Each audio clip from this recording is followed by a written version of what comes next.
नमस्ते श्रोतागण। कहानी चैनल में आपका स्वागत है। आइए सुनते हैं हिंदी की जानी मानी लेखिका मालती जोशी जी की कहानी कुत्तों से सावधान। मेरी एक सखी दिल्ली से पहली बार मेरे यहाँ आई थी। हम दोनों ने मिलकर एक तीसरी सखी जो रायसेन रोड पर रहती है के यहाँ जाने का कार्यक्रम बनाया। इस महानगर में दूरियां इतनी हैं कि एक शहर में रहते हुए भी सालों एक दूसरे के घर आना जाना नहीं हो पाता, बस फोन से बात हो जाती है। इसीलिए मैं खुश थी कि चलो दिल्ली वाले के बहाने मेरा भी मिलना हो जाएगा। पर जब रिक्शे वाले से बात की तो सारी खुशी काफूर हो गई। उसने इतने पैसे बताए कि मेरी तो जान ही सूख गई। रुआंसे स्वर में कहा, भैया इतने में तो हम इंदौर हो आएंगे। वह पान की पीक से रंगे अपने दांतों को निपोरते हुए बोला, मैडम इतने पैसों में तो आप बस स्टैंड भी नहीं पहुंच पाएंगी। इंदौर तो दूर की बात है। उसका कहना भी ठीक था। जब से बस स्टैंड हलानपुरा चला गया है, जनता सचमुच हलाल हो रही है। खैर जाना तो था ही, इसीलिए मन मारकर रिक्शे में बैठ गए। और चूंकि मैं मेजबान थी, इसीलिए कलेजे पर पत्थर रखकर पैसे भी मैंने ही चुकाए। सहेली के स्वागत अकाउंट में एक और मद का इजाफा हो गया। वहां हमारी प्रतीक्षा हो ही रही थी, क्योंकि रिक्शे की आवाज सुनते ही सदर दरवाजा खुला और उसमें से भृत्य महोदय नमूदार हुए। उन्होंने लपककर दरवाजा खोला और विनयपूर्वक हमें भीतर लिवा ले चले। हमने अभी बरामदे में पैर रखा ही था कि सहम कर वहीं रुक गए। मेरा तो एक पैर बाहर ही था। बरामदे में एक विशालकाय प्राणी खड़ा था। तांबई रंग, चौकोर जबड़ा, कंजी आंखें, और जब उसने एक बड़ी सी जमुहाई ली तो उसके नुकीले दांत भी नजर आ गए। मैंने दूसरा पैर भी बाहर निकाल लिया ताकि मौका आने पर भागने के लिए आसानी रहे। हमारी हालत देखकर चपरासी बार बार उस प्राणी को पीटर नियत नियत कहकर पुचकार रहा था, पर मुझे तो पीटर की नियत ठीक नहीं लगी, इसलिए हमने बाहर रुकना ही श्रेयकर समझा। तभी गृह स्वामिनी भीतर से आई और चपरासी को डांटने लगी, राम सिंह, मेम साहब लोगों को भीतर तो लाओ, अब तक बाहर ही खड़ा कर रखा है। मैंने कहा, राम सिंह की कोई गलती नहीं है, उसने तो बड़े आदर मान के साथ हमें भीतर आने के लिए कहा था, पर हमारी हिम्मत नहीं पड़ रही है। यह तुमने कौन सा प्राणी पाल रखा है, रेनडियर है या yak? Don't be ridiculous, he is simply a dog. Maybe, but he is not a simple dog. अरे वो रशियन है। मेरे हस्बैंड 2 साल के लिए डेप्यूटेशन पर रशिया गए थे ना, वहां से लेते आए हैं। अब यहीं खड़ी रहोगी या भीतर भी चलोगी? उसके खूबसूरत ड्राइंग रूम में अस्थानापन्न होने के बाद दिल्ली वाली बोली, तेरे मियाँ को रशिया में इससे सुंदर कोई चीज नहीं मिली क्या? सुनकर मेरा तो दिल कांप गया, क्योंकि पीटर ठीक हमारे सामने वाले सोफे पर आकर बैठ गया था और हमें ही घूर रहा था। अगर यह टिप्पणी कहीं उसे नागवार गुजरी तो? उस टिप्पणी के जवाब में गृह स्वामिनी जो शुरू हुई तो रशिया प्रवास की पूरी गाथा सुनाकर ही दम लिया। फिर वह चाय बनाने के लिए उठी। हमने उसे बहुतेरा समझाया कि हम चाय पीकर ही आए हैं, यह भी कि हमें राम सिंह के हाथ की चाय चलेगी, तुम्हें कष्ट करने की जरूरत नहीं है, वगैरह वगैरह। पर जब वह नहीं मानी तो मैंने कहा, प्लीज अपने लाडले को भी साथ लेती जाओ, यह हमें बुरी तरह घूर रहा है। नहीं रे, तुम लोग यूं ही घबरा रही हो, उसने कहा और पीटर को ऐसे समझाना शुरू किया जैसे कोई माँ बच्चे को समझाए कि मेरी गैर हाजिरी में कोई शैतानी मत करना। हमें उसके भाव तो समझ में आ रहे थे, पर शब्द अनजाने थे। मैंने पूछा, ये तुम कौन सी भाषा बोल रही हो? रशियन। इसे सिर्फ रशियन ही आती है ना, इसीलिए मैंने ऑर्डर देने लायक रशियन सीख ली है। मर गए, मैंने सिर पीट लिया। अब अगर यह अपने ऊपर झपटा तो नो पीटर, गो पीटर कहने से भी नहीं समझेगा। मैंने मेरा नाम जोकर के कुछ डायलॉग्स याद करने की कोशिश की, पर फिल्म देखे इतने दिन हो गए थे कि कुछ भी याद नहीं आ रहा था।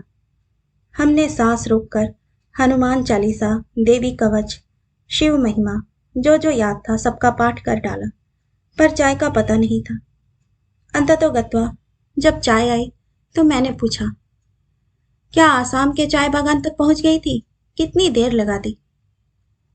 हार्डली 15 मिनट लगे हैं। हमें तो लग रहा था जैसे 15 घंटे बीत गए हैं। खूबसूरत प्यालों में चाय डालते हुए उसने कहा, मेरे मियाँ रशिया से यह खूबसूरत क्रॉकरी भी लाए हैं। जाहिर था कि दिल्ली वाली का ताना वह भूली नहीं थी और पलटवार करने के लिए उसने अपने घर का सबसे महंगा टी सेट निकाल लिया था।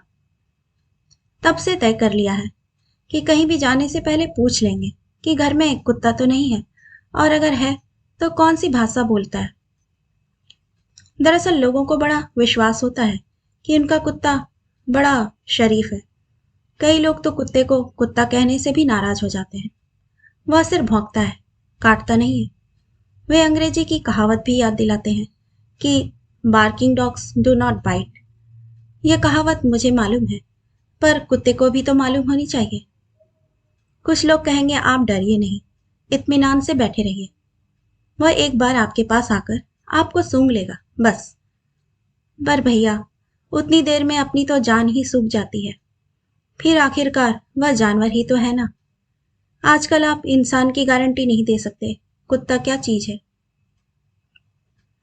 मेरे एक पड़ोसी के यहाँ एक पति पत्नी शादी का कार्ड देने आए। अब उन्हें और भी 10 जगह जाना होगा। सो श्रीमती जी औपचारिकताएं पूरी करके गाड़ी में आकर बैठ गईं। दोनों मित्र गेट पर खड़े होकर बातें करने लगे। पुरुषों की यह खास आदत है।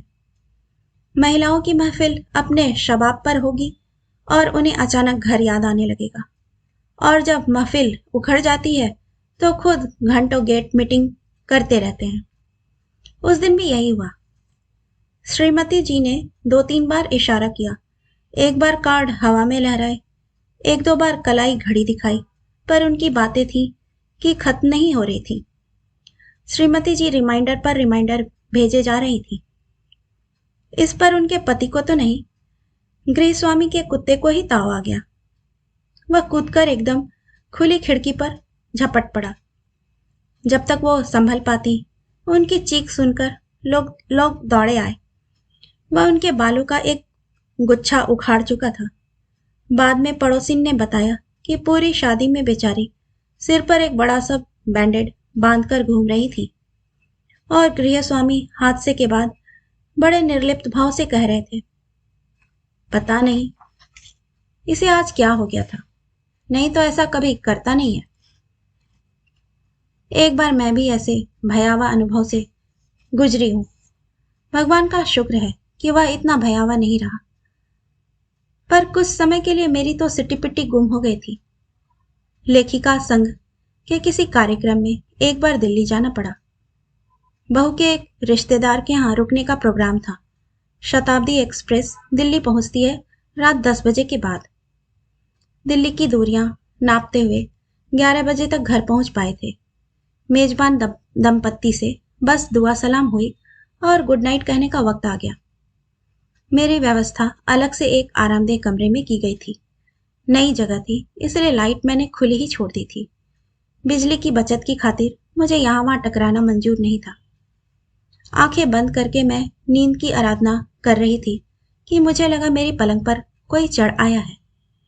मैं तो दरवाजा बंद करके सोई थी। फिर क्या कोई पहले से ही कमरे में था? हे भगवान, क्या 65 वर्ष की उम्र में भी नारी निश्चिंत नहीं हो सकती? इष्ट देव का जाप करते हुए मैंने धीरे से आंखें खोली और चोर नजरों से देखा। मेरे पैरों के पास बादामी रंग का झबरे बालों वाला एक कुत्ता बैठा हुआ था। वह तो कमरे की लाइट जली हुई थी, इसलिए मैं उसे ठीक से देख सकी। नाइट लैंप की रोशनी में तो मैं उसे कंबल ही समझती। उसके बाल इतने लंबे और घने थे कि मुश्किल से चेहरा नजर आ रहा था। कुत्ता बेशक छोटा था, पर था तो कुत्ता, और यह तो कहीं भी नहीं पढ़ा कि छोटा कुत्ता काटता नहीं है। सांस रोककर मैंने धीरे धीरे अपने पैर सिकोड़ने शुरू किए। जैसे जैसे मैं जगह खाली करती गई, वह पसरता गया। धीरे धीरे मैं पलंग के किनारे सरकती गई। पलंग से उठकर मैंने एक सांस में दरवाजा नापा। पलक झपकते ही मैं दरवाजे से बाहर आ गई और दरवाजा बंद कर लिया। अब क्या हो, उतनी रात में मैं घर का जुग्राफिया ठीक से समझ नहीं पाई थी। समझ भी लेती तो भी रात 12 बजे गृहस्वामी के बेडरूम का दरवाजा खटखटाने की अशिष्टता ना करती। मैंने इधर उधर देखा। बरामदे के एक ओर से रोशनी की हल्की सी किरण दिखाई दी। दिमाग पर जोर डालने पर याद आया कि वह ड्राइंग रूम में था। वहीं मेरी आगवानी की गई थी। वहां बड़े बड़े सोफे थे, दीवान भी था। तय कर लिया कि रात वहीं गुजार दी जाए। गनीमत थी कि अभी नवंबर की शुरुआत थी। दिल्ली की मशहूर ठंड का अभी आगाज नहीं हुआ था। नहीं तो सुबह तक मेरी कुल्फी ही जम जाती। मेरे हॉल में कदम रखते ही आवाज आई, आंटी, एनी प्रॉब्लम? वह मेजबान का नौजवान बेटा था जो दीवान पर लेटकर खूबसूरत लैंप की रोशनी में पढ़ रहा था। मैंने कहा, बेटा, मेरे कमरे में एक कुत्ता है, मेरी पलंग पर बैठा है। कुत्ता नहीं है आंटी, वह रोमी है। आप बेफिक्र होकर सो जाएं, वह चुपचाप पड़ा रहेगा, कुछ नहीं करेगा। दरअसल वह मेरे पास सोता है ना। आज मेरा कमरा आपको अलॉट किया गया है ना, इसलिए कंफ्यूज्ड हो गया है। सॉरी बेटे, आपको और आपके रोमी को मेरी वजह से तकलीफ हुई। आप ऐसा करें, अपने बिस्तर पर चले जाएं, मैं यहीं कहीं पड़ी रहूंगी। बस ओढ़ने भर को कुछ दे दो। नहीं आंटी, ऐसा कभी होता है? चलिए, मैं उसको ले आता हूँ, आप इत्मीनान से सोइए। और वह सचमुच कमरे में जाकर उसे उठा लाया। बालों की वजह से मैं उसकी आंखें नहीं देख पाई, पर उनमें मेरे लिए जरूर गुस्सा झलक रहा होगा। मेरी एक सखी को कुत्ते पालने का बहुत शौक है।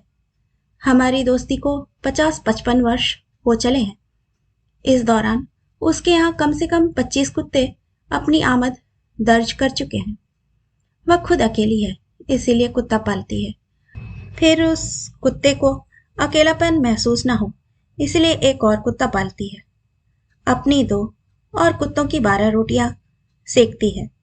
मैं कहती हूँ, एक रोटी वाली रख लो, तो कहती है, अरे अब अकेली जान के लिए कहाँ महाराजिन ढूंढती फिरूंगी। यह मेरी सखी पाक कला में प्रवीण है। बिना खिलाए आने नहीं देती, पर उसके यहाँ खाना खाना किसी सर्कस से कम नहीं है। खाने की मेज पर प्लेट, चम्मच, कटोरी, ग्लास के साथ साथ एक छोटी सी छड़ी भी रखी रहती है। यह छड़ी उन लाडलों को धमकाने के लिए होती है जो आपकी थाली से रोटी उठाने की पुरजोर कोशिश करते हैं। उनसे बचने का एक और उपाय है, थोड़ी थोड़ी देर बाद रोटी के टुकड़े दूर तक फेंके जाएं। आपका थ्रो इतना अच्छा होना चाहिए कि उनके वापस लौटने तक कम से कम 2 कौर आप खा सकें। इस हड़पोंग में पता नहीं चलता कि आपने कितना खाया है और कितना खिलाया है। सारा ध्यान उनकी कलाबाजियों पर केंद्रित रहता है। सुस्वाद खाने का स्वाद ही पता नहीं चलता।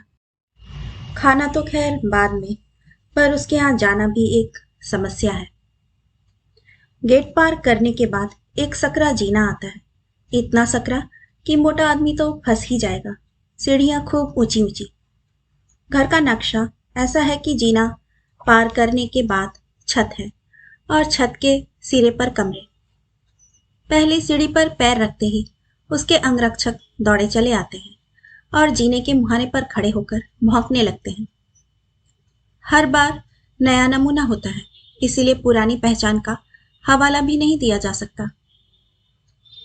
पहले तो यह होता था कि उन लोगों का भौंकना सुनते ही वह भी उन लोगों के पास आकर खड़ी हो जाती थी।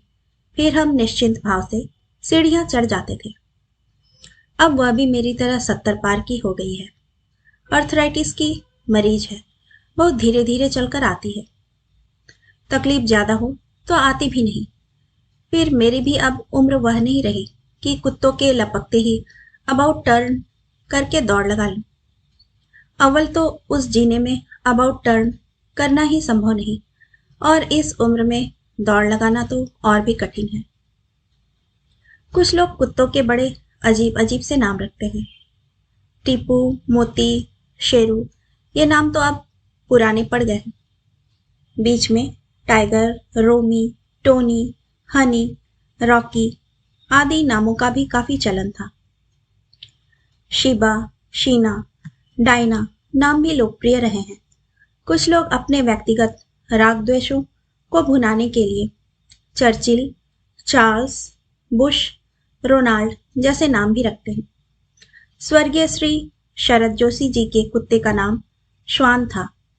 स्वर्गीय प्रभात गांगुली जी की कुतिया का नाम मानुषी है। हमारे एक परिचित थे, उनके कुत्ते का नाम एरो और बच्चे का नाम हैप्पी था। दोनों ही प्राणी अच्छे खासे गोल मटोल थे। दोनों ही नाम थोड़े अपरिचित से थे। जोशी जी तो नामों के मामले में महान कलाकार थे, हमेशा ही गफलत कर बैठते थे।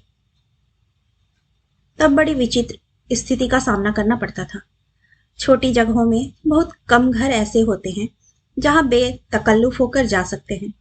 एक तो हर एक के साथ आपकी वैचारिक पटरी नहीं बैठती और प्रोटोकॉल का भी ध्यान रखना पड़ता है। सिन्हा साहब का परिवार प्रोटोकॉल से मुक्त था, इसलिए जाने का मन होता था, पर इनकी वजह से कई बार बड़ी शर्मिंदगी उठानी पड़ती थी। उनके घर जाते समय हमेशा इन्हें दोनों के नाम रटाने पड़ते थे, पर नतीजा वही, नाम उल्टे ही बोलते थे। एक दिन मैंने कहा, हम लोग सिन्हा साहब से मिलने जाते हैं, उनके कुत्ते से मिलने तो नहीं जाते ना। तो कुत्ते का नाम भूल जाइए, सर बच्चे का नाम याद रखिए, हैप्पी हैप्पी हैप्पी। इस तरह उनका ब्रेन वॉश करने के बाद एक दिन हम लोग सिन्हा साहब के यहाँ पहुंचे। जैसा कि अमूमन होता है, गृह स्वामी से पहले कुत्ता ही स्वागत करता है। एरो भी अपने नाम को सार्थक करता हुआ तीर की तरह आया और दोनों पंजे इनकी छाती पर रखकर खड़ा हो गया।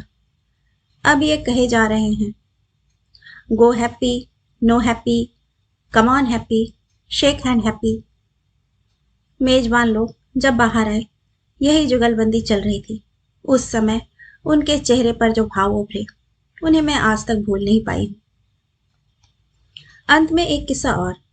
जोशी जी के एक बॉस बहुत ही खड़ूस किस्म के थे। वैसे तो बॉस और खड़ूस पर्यायवाची शब्द हैं, पर यह जरा ज्यादा ही खड़ूस थे। उनके सामने पड़ने से सब घबराते थे। एक दिन रविवार को उनका फोन आया।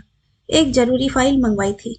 ये विनम्रतापूर्वक बोले, सर मैं अभी लेकर हाजिर होता हूं। वे फोन पर दहाड़े, मुझे सिर्फ फाइल चाहिए, तुम्हारी जरूरत नहीं है। ये मुझसे बोले, अब अगर मैं गया तो ये सनकी सोल्जर फाइल लेकर मुंह पर ही दरवाजा बंद कर देगा। फिर इन्होंने अपने चपरासी को भेजा। जाते हुए सख्त हिदायत दी कि एकदम गेट मत खोलना, उनका कुत्ता बड़ा खतरनाक है। घंटी बजाकर प्रतीक्षा करना, जब कोई बंगले के अंदर से निकले तभी तुम गेट के अंदर पांव देना। ये तो निर्देश देकर कमरे में चले गए। चपरासी मुझसे बोला, मैडम बाहर वाले को तो मैं निपट लूंगा, पर भीतर वाले का क्या करूं। उसकी अद्भुत व्यंजना पर मैं दंग रह गई। कहानी सुनने के लिए आपका धन्यवाद।